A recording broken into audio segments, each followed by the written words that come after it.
Muy buenos días, profesora, compañeros. Hoy venimos a hablarles de la representación musulmana en el poema de Fernán González. Somos Felipe Alvarado, Carolina Rodríguez y Valeria Jiménez. En este trabajo de investigación trataremos la representación de los musulmanes en el poema de Fernán González de Carlos Moreno Hernández, desde la perspectiva no crítica sobre el análisis literario y la teoría de la representación de Stuart Hall. Escogimos esta temática guiándonos en el hecho de que la representación del pueblo musulmán en la literatura medieval ha estado plagada de signos discriminatorios que promueven el racismo hacia la comunidad. Además, y ya que el poema de Fernán González pertenece a esta literatura, podemos suponer que estos componentes racistas se esconden en el texto de una manera similar a como lo hacen en otros textos contemporáneos. Finalmente, pretendemos llevar este trabajo al escrutinio público para que el lector adquiera una mirada crítica y logre identificar estos indicios en otros textos literarios. Los contenidos que vamos a abarcar en esta presentación son primeramente los objetivos, tanto el general como el específico, el estado de la cuestión y por último el aparato crítico. Como objetivo general tenemos analizar la representación de los musulmanes en el poema de Fernán González. Contamos con tres objetivos específicos. Número 1. Exponer el papel que desempeñan los roles de conquistadores y conquistados en relación con la representación de los musulmanes en el texto escogido. Número 2. Describir las características sociales y culturales de los musulmanes representadas en el poema de Fernán González. Número 3. Explicar la visión de mundo que presenta el texto escogido con respecto a la representación de los musulmanes. Ahora vamos a hablar sobre el estado de la cuestión. En relación con nuestra temática encontramos tan solo un par de trabajos que la abarcan, pero antes debemos destacar lo dicho por Corbalán, el cual sugiere que la tradición oral y escrita suele ser utilizada como un vehículo para afianzar algunos estereotipos y fundamentar una visión superior usando como base al otro.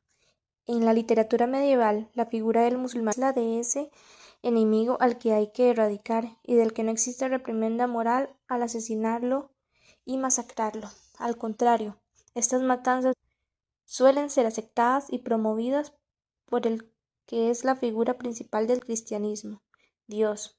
Ahora bien, dentro de la temática de la representación de los musulmanes en el poema de Fernán González, nos encontramos primeramente el informe realizado por Aspillaga e Hinojosa en 2005, llamado Lo maravilloso y la configuración del otro en el poema de Fernán González, en donde comienzan explicando lo maravilloso y cuál será la relación que esto tendrá con el Islam, los musulmanes y el poema de Fernán González. Demetrio Estebanes, en su diccionario de términos literarios, define lo maravilloso como una categoría estética alusiva a un mundo fantástico en el que pueden ocurrir fenómenos que escapan a las leyes espaciotemporales a las que están sujetos la naturaleza y el hombre. A lo cual agrega que este concepto ha interrumpido constantemente en toda la historia de la literatura, desde los mitos primitivos pasando por Grecia, Roma, la cultura medieval occidental y oriental, el romanticismo llegando hasta nuestros días. Si bien su explicación es adecuada, se plantea desde una mirada general que no se adentra en la complejidad del fenómeno. Un buen punto de inicio es el trabajo realizado por Jacques Le Goff, quien realiza una delimitación muy práctica del término maravilloso, pero a partir de una óptica netamente medievalista. Le Goff, en su texto Lo maravilloso y lo cotidiano en el occidente medieval, expone claramente la significación que tuvo lo maravilloso en la mentalidad medieval. Para Le Goff, el término análogo a maravilloso en aquellos tiempos era mirabilis, aunque este era utilizado solo en ambientes cultos y eruditos. El que estaría más cercano a nuestra visión actual sería mirabilia, pero es importante consignar que para aquella época lo maravilloso no existía como un tipo de categoría mental, literaria o intelectual específica, sino solo como un amplio universo de objetos, conjuntos de cosas y elementos que aluden a un mundo sobrenatural. A veces estos elementos no aluden necesariamente a un mundo mágico, sino sencillamente a uno fuera de lo común e inusual. En un texto como el Cantar de Roldán encontramos una reacción de maravilla ante el mundo musulmán, para luego inevitablemente pasar a la repulsión frente a lo que hay en él distinto, incurriendo en una demonización del otro. En el caso de Fernán, solo encontramos el sentimiento de repulsión.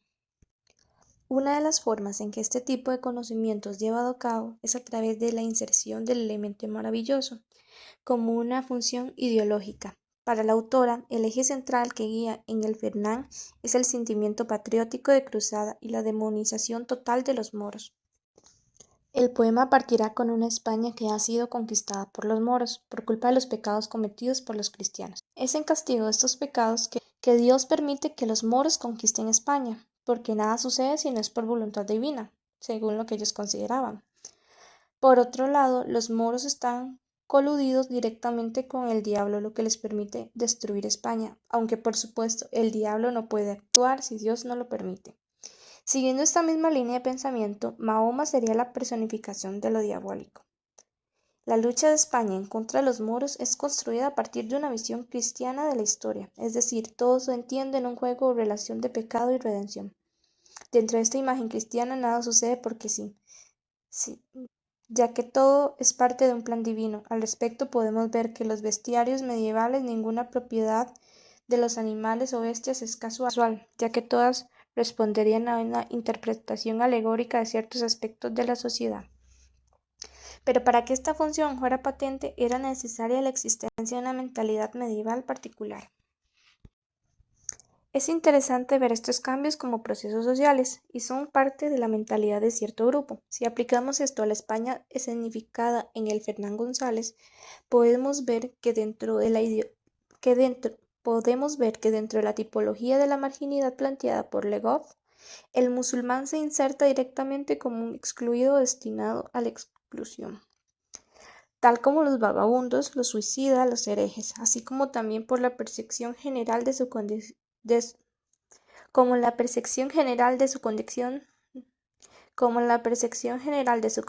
extranjero e invasor. Así vemos que la sociedad medieval, en este caso la castellana, debido a sus estructuras económicas, sociales y culturales, tiende hacia la marginación del otro. Muchas de estas exclusiones derivan de miedos y obsesiones. La religión y la configuración de una identidad propia marcan una pauta central en el texto. Esta religión e identidad cristiana intentan marcar una distancia frente a lo otro, que en este caso corresponde al Islam. Para ello no solo lo excluye a través de un repudio directo, sino que también lo transforma en algo sobrenatural. Dentro del texto, esta situación es clara en la Edad Media, y particularmente en este poema. El musulmán es presentado de la manera más extrema, conteniendo algunos rasgos de lo que Le Goff llama marginados imaginarios. Al moro se le convierte en un monstruo, en el hombre salvaje, digno de rechazo y que más que admiración nos provoca repulsión. Este musulmán, que en esta construcción es un hombre solo a medias, deriva de la clásica imagen del moro como cristiano degradado. A esta animalización de la imagen mora se suman los adjetivos a ellos dados, tales como astrosos, carbonientos, feos, sucios, etc. Si bien tenemos esta situación dentro de un texto cristiano como el poema de Fernán González, el proceso puede ser visto del otro lado en una obra clásica como Las Mil y una Noches. Ahora bien, si tenemos claro el proceso de demonización del árabe o de lo diferente en el poema de Fernán González, debemos distinguir que en partes de este poema podemos observar dicho proceso, así como señalar qué mecanismos son utilizados, y en ese sentido, cuál es el papel que cumple lo maravilloso. Como señalamos anteriormente y como también coincide Elena Núñez González en su ensayo sobre el otro diabólico, la primera reacción ante el encuentro con el otro, en este caso con gente de otras religiones, será una reacción de perplejidad y curiosidad, para luego, cuando este primer momento ha pasado, se comienza a pensar que no existe nada que sea mejor que lo propio, de lo que ya se conoce. Da cuenta de un estado de ánimo escéptico ante lo nuevo, de ahí que sea necesario aculturar al otro, persuadirlo e integrarlo a la propia cultura. No es un asunto sencillo porque estos procesos ocurren a ambos lados de la relación, si bien suele haber un componente que siempre será, culturalmente hablando, considerado superior al otro, más aún cuando vemos la relación entre Oriente y Occidente, en este punto cuando se pretende humillar al otro, envilecer y bestializar al oponente, configurando una identidad aberrante. Para continuar, vamos a presentarles el aparato crítico de nuestro trabajo. Aquí les presentamos los puntos que vamos a tratar en este apartado.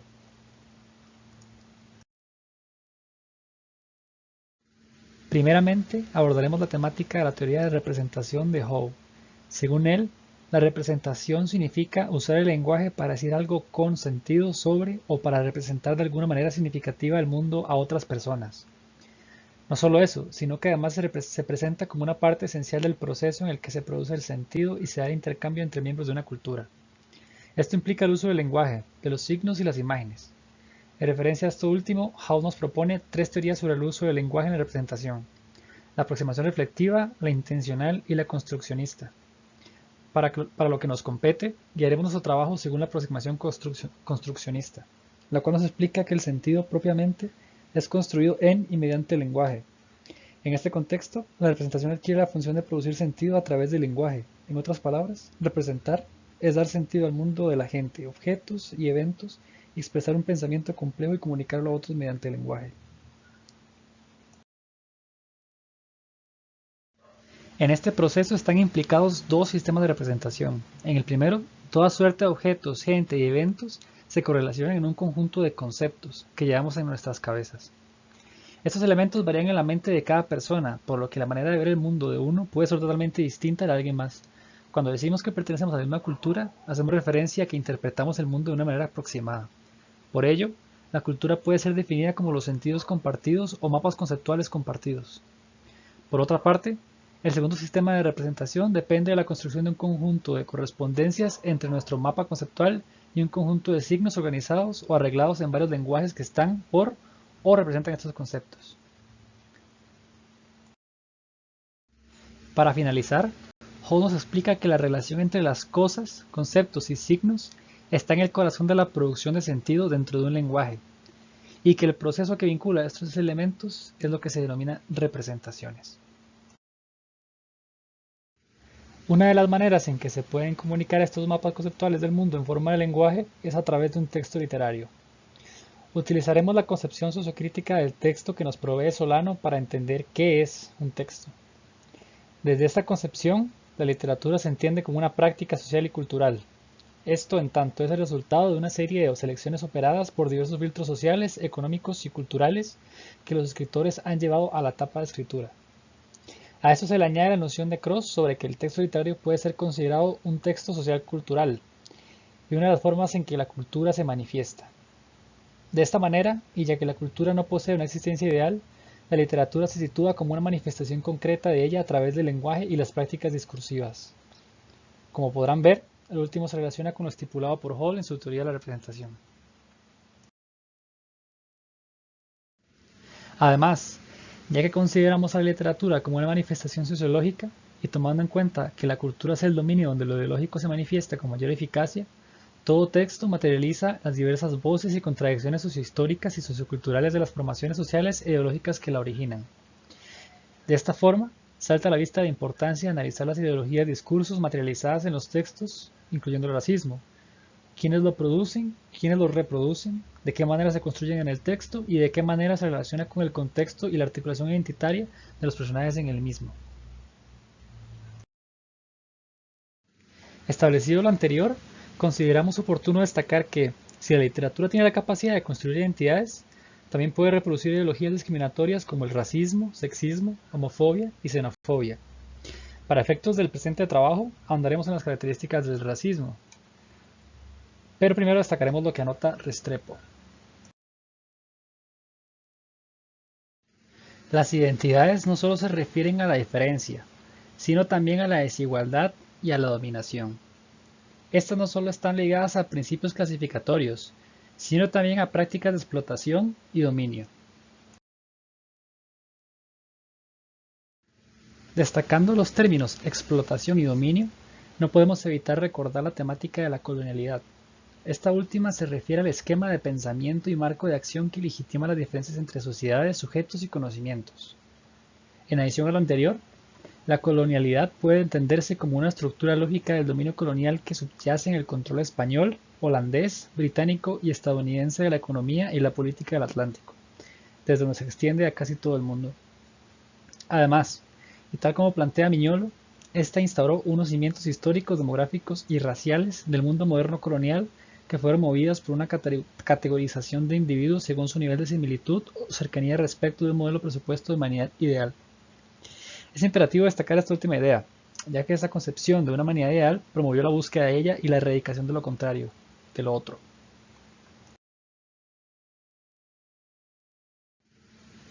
Según lo establecido, se observa que el racismo producido desde la colonialidad se practica como violencia solamente física, sino también simbólica, también llamada violencia epistémica según Miñolo, epistemicidio según Santos y racismo epistémico según Grossfogel. Así, esta violencia niega lo otro, otras maneras de saber, de ser, de sentir y de hacer, exterminándolas o asimilándolas. Esta violencia se focalizó sobre las comunidades y los grupos sociales que representaron alguna amenaza contra la expansión capitalista, ya fuera los indígenas, los negros, las mujeres, los trabajadores y minorías étnicas, religiosas y sexuales.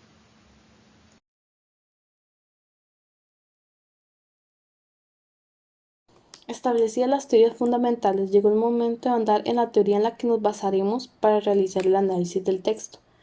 Para ello tomaremos las ideas que Ramírez y Solano construyeron en su presentación Racismo y antirracismo en literatura, lectura etnocrítica. Esta teoría indica e impulsa a que tanto los lectores como escritores sean capaces de tener una percepción crítica y bien informada sobre las diferentes etnias que se leen o se escriben. Además, la teoría etnocrítica nos impulsa a analizar el punto de vista, tono y posición del texto sobre el mundo representado. Para esta es importante poner de relieve dónde se ubica quien habla, con qué tono habla, cuál es su actitud frente a lo mostrado y cuál es su posición ideológica con respecto de aquello a que se refiere, particularmente los grupos etnoculturales. Según la etnocrítica debemos tener varios puntos en claro. Número 1. Ir más allá de una lectura estética de los textos y tomar en cuenta también lo ético y lo político.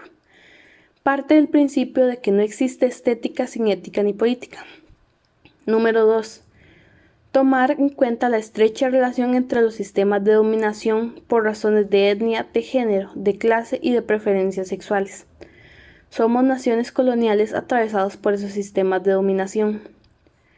Número 3. Considerar que el texto tiene su propia organización interna, diversos recursos estilísticos y retóricos, mecanismos discursivos y las pistas y las pautas que nos guían hacia sus fronteras y más allá de las estructuras textuales.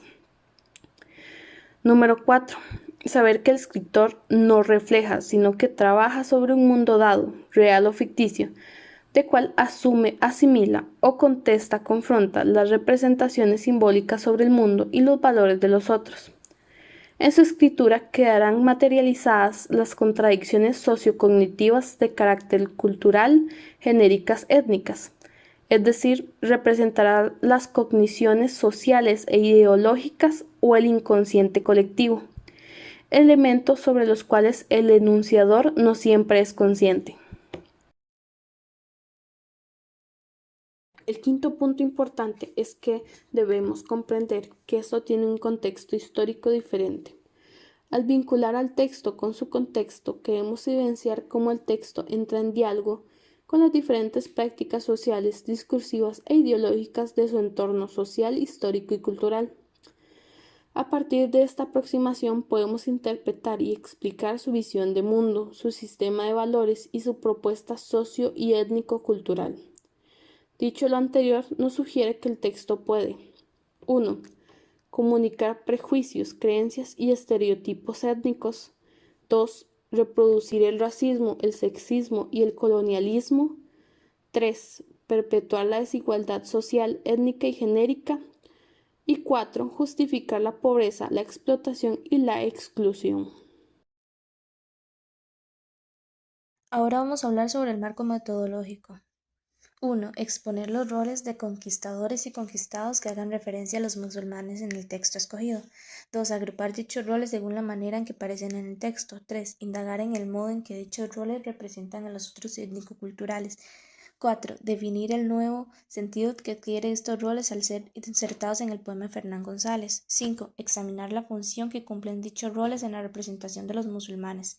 6. Establecer la función que cumplen dichos roles en la representación de los otros étnico-culturales. 7. Identificar las características sociales y culturales que se escriben sobre los musulmanes.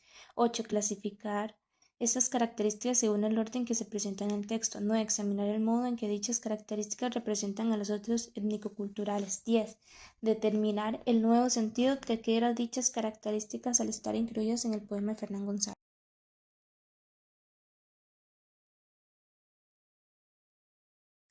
11. Examinar la función que cumplen dichas características en relación con la representación musulmana. 12. Establecer globalmente la función que cumplen todas estas características con respecto a la representación de los otros étnico-culturales. 13. Identificar la visión del mundo que se representa en el texto referente a la representación musulmana. 14. Clasificar las características de dicha visión de mundo con respecto a los elementos de ella que aparecen en el texto. 15. Examinar el modo en que dicha visión de mundo representa a los otros étnico-culturales. 16. Determinar el nuevo sentido que adquiere la visión del mundo al estar incluida en el poema de Fernán González.